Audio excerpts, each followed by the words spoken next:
mu'allifu rahimahullah ta'ala wa nafa'ana bihi wa ulmihi fid daraini amin ya rabbal alamin.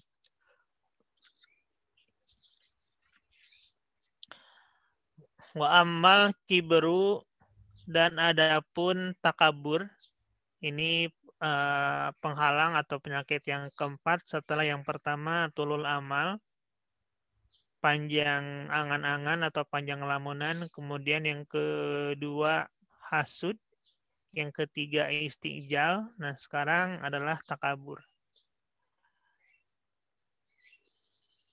Panjang lamunan atau panjang angan-angan mungkin bahasa sekarang adalah halu ya, halusinasi tingkat tinggi.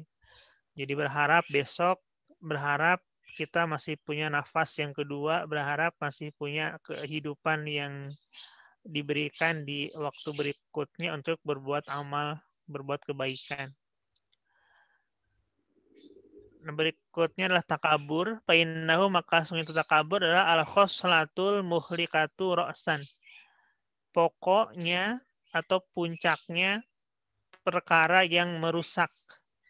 Ra'san ini ibarat tubuh adalah kepala, di mana kepala merupakan puncak atau pusat koordinasi segala kegiatan, segala gerakan, maka itu pun ibarat untuk takabur. Takabur adalah kepala atau puncaknya dari segala macam hal-hal yang merusak, yang membinasakan. Amma tasma'u, apakah kamu tidak mendengar? Qaulahu, firman Allah Subhanahu wa taala, aba wastakbara wa kana minal kafirin. Aba, dia iblis ini berpaling, wastakbaro, dan dia merasa besar, takabur, wakana, dan keadaan iblis itu minal kafirin, bagian dari orang-orang yang kafir. Min di sini bagaimana litab'in, bagaimana sebagian, sebagaimana yang diungkapkan oleh Imam Malik dalam Alfiyahnya, bahwa salah satu ada beberapa makna min, diantaranya ba'id wa bayin wa abtali fil amkinah bimin wa qata'atil badil azminah.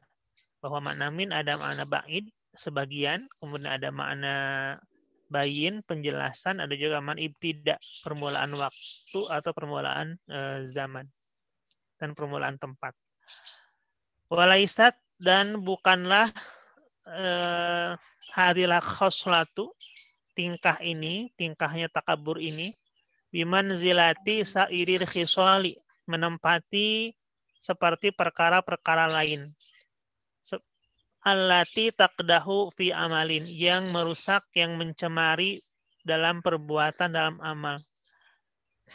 Wataduru, dan menyulitkan dan memudaratkan ini khoslah atau keadaan takabur ini bifar'in, dengan cabang. Artinya ini tidak setara dengan amal-amal atau perbuatan lain yang merusak amal.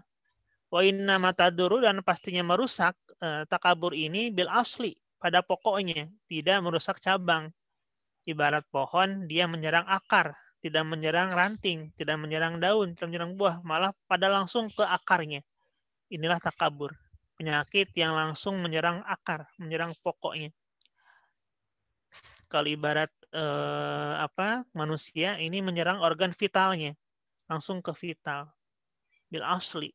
Watak dahu fidini wal itiqadi, bahkan takabur ini mencemari agama dan juga keyakinan i'tiqad. Ini bahaya sekali. Wa idza qawiyat, apabila terkulminasi sehingga sampai menjadi kuat takabur ini, wa golabat, dan keras, yang mengalahkan rasional kita, mengalahkan amal baik kita, fala tutadaroku, maka tidak bisa disembuhkan, tidak bisa diobati, ditemukan penyembuhnya. Healingnya susah, penyebutnya, penawarnya susah. Kalau takabur sudah mendarah daging, sudah kuat sekali. Wal'iyadzubillahi, dan semoga kita memohon perlindungan kepada Allah, dijauhkan dari sifat takabur ini.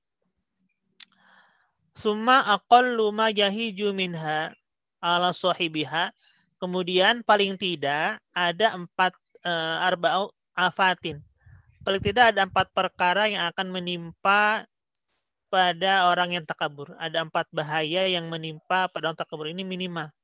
Paling tidak ada 4 perkara yang akan menimpa orang yang takabur.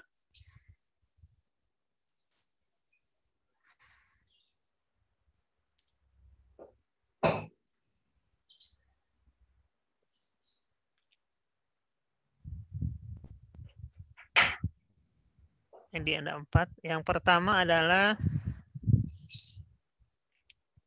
ihdaha, yang pertama dari 4 hal tersebut, hirmanul haqqi, terhalangnya kebenaran. Wa amal qalbi, dan butanya hati, an ma'rifati ayatillahi ta'ala, dari mengetahui, mengenal firman-firman ayat-ayat Allah Subhanahu wa ta'ala. Wa fahami ahkamihi, dan memahami hukum-hukumnya Allah. Ini bahaya takabur yang pertama. Seseorang yang sudah memiliki sifat takabur, dia akan terhalang dari kebenaran. Hatinya menjadi buta, hatinya menjadi tertutup dari mengetahui ayat-ayat Allah Subhanahu wa taala. Baik itu ayat kauniyah ataupun non-kauniyah, dan memahami hukum-hukumnya Allah. Qala ta'ala, sa'asrifu an ayati, aku akan memalingkan dari ayat-ayatku. Siapa yang akan dipalingkan oleh Allah? Yaitu alladzina yatakabbaruna, orang-orang yang takabur fil ardi, di bumi, bighairil haqqi, tanpa hak. Ini tanpa kebenaran. Surat Al-A'raf ayat 146. Wa qala ta'ala, Allah berfirman, kadzalika, demikianlah yatba'ullahu ala kulli qalbi mutakabbirin jabbarin. Allah telah menutup hati, setiap hati yang bertakabur, ya. Ini jabarin, takabur dan memaksa. Surat Ghafir ayat 35.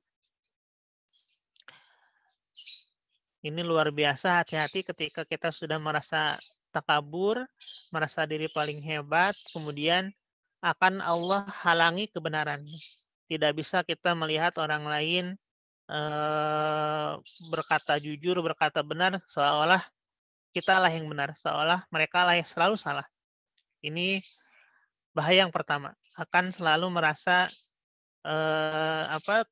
akan terhalangi kebenaran dari orang lain.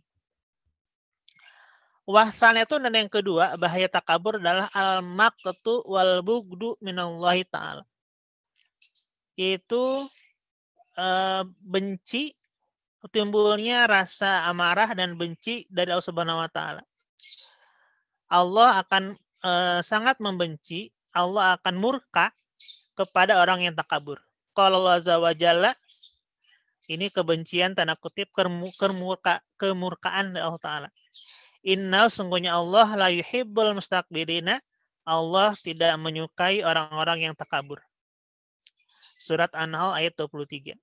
Waruwiya, dan telah diriwayatkan, anna Musa alaihissalam, bahwa Nabi Yuna, Sayyidina Musa alaihissalam, beliau pernah bersabda, beliau pernah berkata, la ya Rabbi, wahai Tuhanku, man abghadu khalqika ilaika, siapakah makhlukmu yang paling dimurkai? Qala, Allah menjawab, man takabbara qalbuhu, Allah berfirman, yaitu makhluk yang takabur hatinya. Wa ghuluzo lisanuhu, dan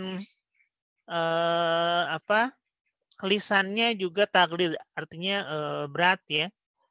Suka merasa dirinya hebat, merasa dirinya benar, sehingga memudahkan atau merendahkan orang lain dengan perkataannya. Wasaffaqa ainahu, dan juga airaduha wa gumduha an al khairati, kemudian merasa bahwa matanya itu terpejamkan dari memandang kebenaran pada orang lain, menolak kebenaran dari orang lain. Wa bakhilat yaduhu, dan tangannya kikir. wasa'akhulukuhu, dan perangainya buruk. Ini makhluk atau umat manusia yang Allah paling benci. Yang pertama takabur hatinya, kemudian lisannya pun buruk, ya. Di sini dijelaskan di sarahnya adalah bil kalamil fahsy, omongannya itu suka menyakiti orang lain, omongannya buruk. Lisannya mudah sekali mengungkapkan, mengatakan perkataan yang fahsy, yang buruk. Kemudian matanya terpejamkan dari memandang kebaikan orang lain.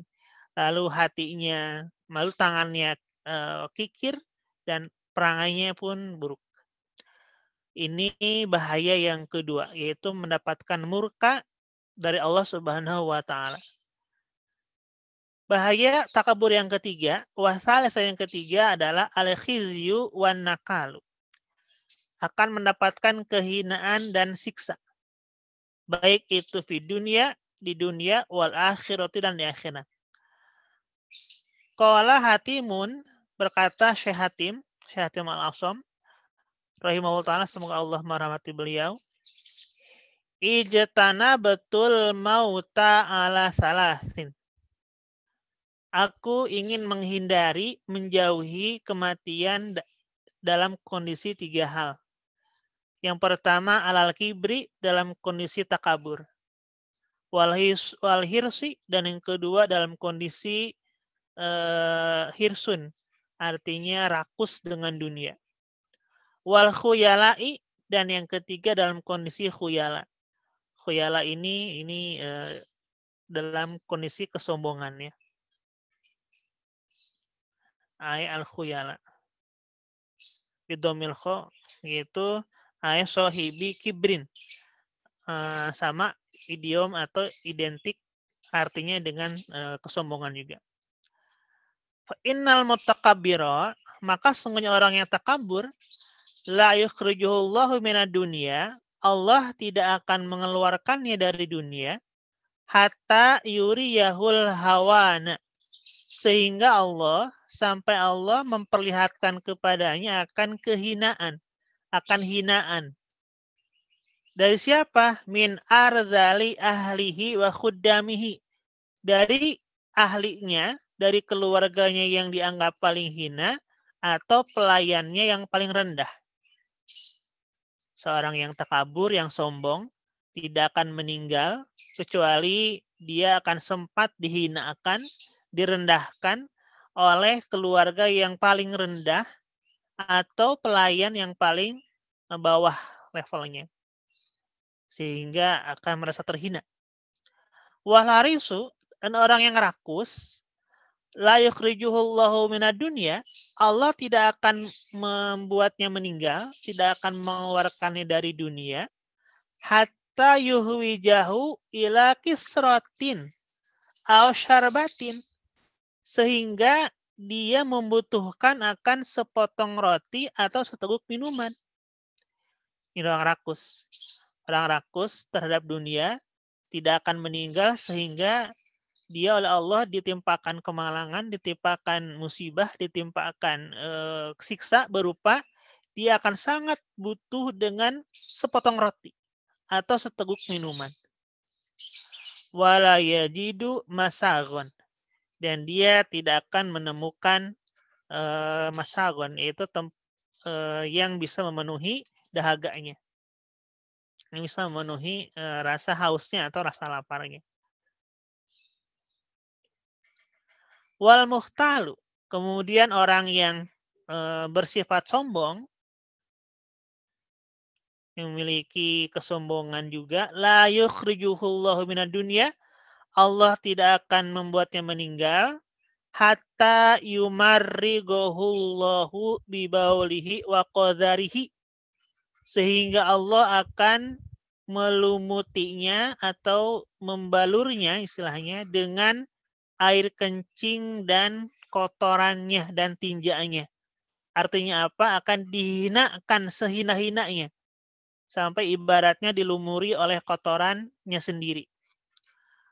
Nah, ini orang yang di dunianya mukhtal, khuyala, berjalan dengan penuh gagah, penuh sombong, merasa diri paling top level, paling tinggi, sementara atau paling sultan di antara sultan misalnya, paling raja di antara raja misalnya, paling top di antara top, topnya top, dia akan sebelum meninggal Allah akan menghinakan dirinya dengan sehina-hinanya. Ibaratnya dia dilumuri oleh kotorannya sendiri ya. Wakila, dan dikatakan man takabbara bighairi haqqin, barang siapa yang takabur tanpa hak, aurathallahu dzullan bihaqqin, Allah akan mewariskannya kehinaan dengan sebenarnya kehinaan. Ini siksaan di dunia ya. Jadi sebelum dia meninggal, orang yang sombong, orang yang rakus, orang yang takabur, dia akan melihat efek dari perbuatannya sesaat sebelum meninggal ya. Orang yang takabur tadi sebelum meninggal dia akan dihina oleh keluarganya atau bahkan oleh pelayan sendiri yang selama hidupnya mungkin dilecehkan, dihinakan oleh dirinya. Orang yang rakus yang sudah memenuhi segala berangkasnya dengan berbagai macam harta, memenuhi rumahnya dengan berbagai macam perhiasan duniawi, memenuhi misalnya garasinya dengan berbagai macam koleksi mobil, motor, dari zaman klasik sampai modern, futuristik. Sebelum meninggal, dia akan dihinakan oleh Allah, bahkan dia akan butuh hanya sepotong roti atau seteguk minuman. Dan orang yang sombong, yang luar biasa ketika di dunianya hidup bergelimang jabatan, bergelimang misalnya pujian, sanjungan, maka Allah akan menghinakan dirinya, diibaratkan dilumuri oleh kotoran. Ini siksaan di dunia sebelum dia meninggal akan merasakan hal seperti ini. Yang keempat, warrabi'atu, dan yang keempat, an-naru wal adzabu fil uqba. Ini bahaya bagi orang takabur. Yang keempat adalah neraka dan pedih azab siksa fil uqba, di akhirat ya. Al-uqba ini merupakan al-tabdil ya. Sega tabdil dari kata akibat ya. Uqba yaitu tidak ada lagi setelahnya. Nah, uqba ya paling akhir. Al-uqba. Ini pakai alif lam ya. Ala maruwiya, berdasarkan yang telah diriwayatkan, annallaha ta'ala, sungguhnya Allah berfirman, al-kibriya'u ridai, sesungguhnya sifat takabur itu adalah selendangku. Wal azmatu, dan keagungan itu izari, ibaratnya sarungku. Faman naza'ani, maka barang siapa yang merebutnya dariku, fi wahidin minhuma, salah satu di antara keduanya saja, takabur dan keagungan ini, adkhaltuhu naro jahannam, maka aku akan memasukkannya ke dalam neraka jahanam. Karena yang berhak untuk sombong, berhak untuk merasa diri paling hebat hanya Allah. Ini ibaratnya kita punya sarung, kita punya selendang, tidak mungkin dipakai bersamaan di saat yang bersamaan oleh dua individu, oleh dua orang. Seperti ini pula Allah diibaratkan memiliki sifat takabur dan azma ini hanya milik Allah, tidak boleh dimiliki atau dipakai bersamaan di waktu yang sama oleh makhluk yang lainnya. Sehingga siapa saja yang sombong dan takabur, maka yakin akan dijerumuskan oleh Allah dalam neraka, disiksa ya. Wal mananya adalah annal azamata wal kibriya, bahwa keagungan dan takabur itu minas sifati, itu bagian dari sifat-sifat allati takhtassu bihi, yang khusus kepadaku, pada Allah maksudnya ya. Walatan bagi lihadin goiri, dan tidak boleh itu sifat takabur kepada seorang pun selainku. Kama anna rida al insani, sebagaimana bahwa selendangnya seseorang, wizaru, dan sarungnya, yukhtassu bihi, diususkan baginya, la yusyaraku fihi, yang tidak mungkin beriringan berbarengan di dalam pemakaiannya di waktu yang sama ya.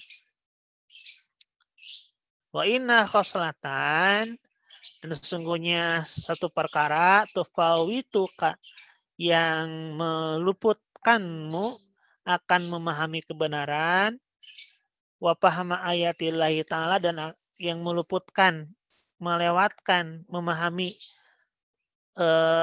ayat-ayat Allah Ta'ala, wa hakamin hukum-hukumnya, alladzi huwa, yang hal itu merupakan aslul amri kullihi, adalah pokok dari segala urusan.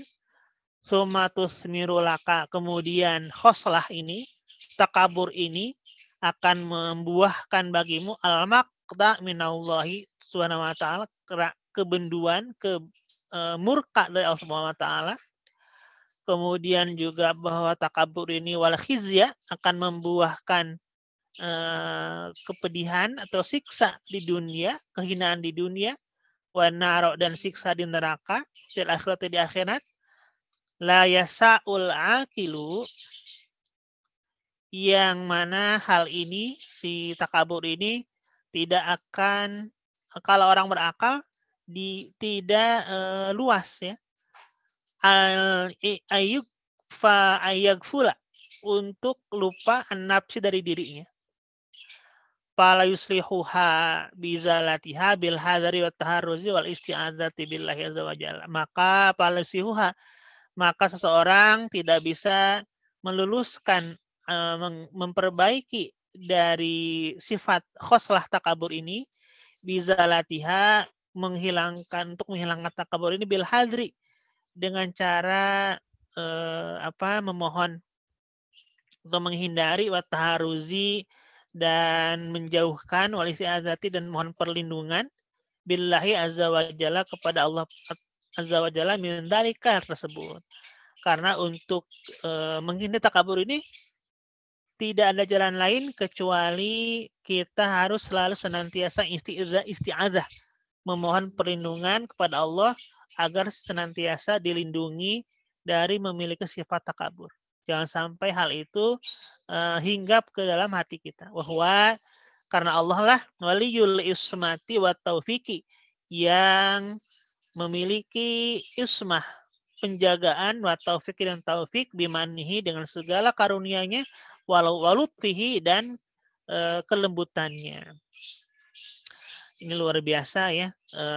Jadi kesempatan, ada 4 bahaya tadi yang berpotensi kepada orang yang takabur.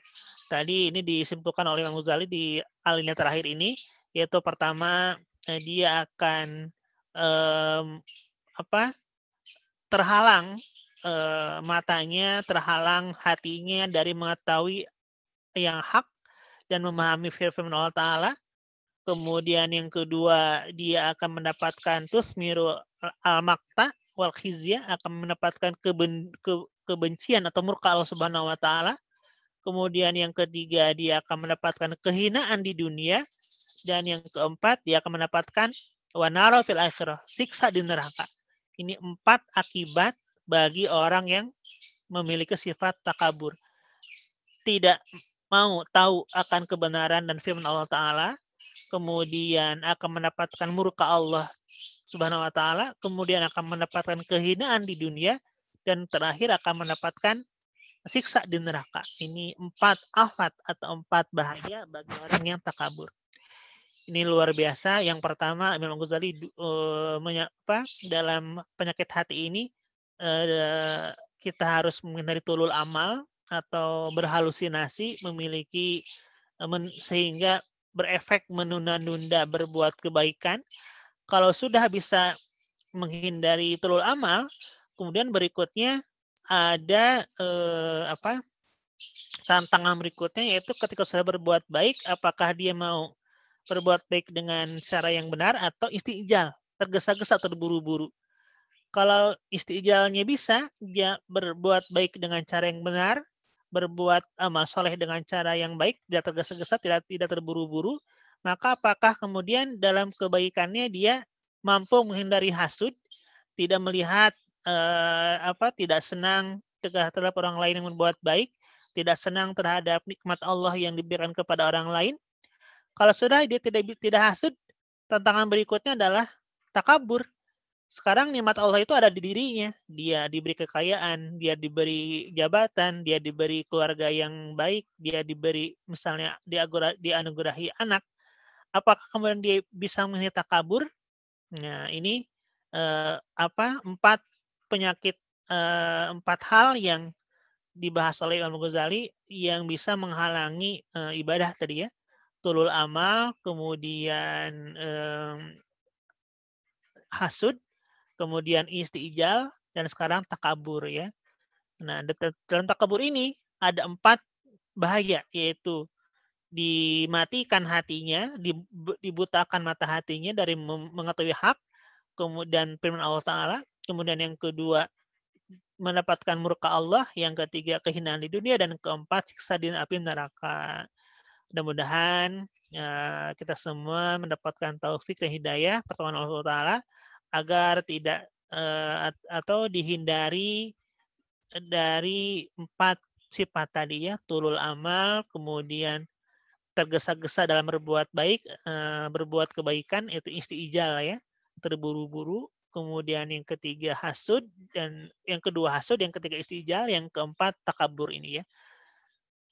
Mudah-mudahan ada manfaatnya. Kurang lebih mohon maaf. Wallahu a'lam bishawab. Wassalamualaikum warahmatullahi taala wabarakatuh.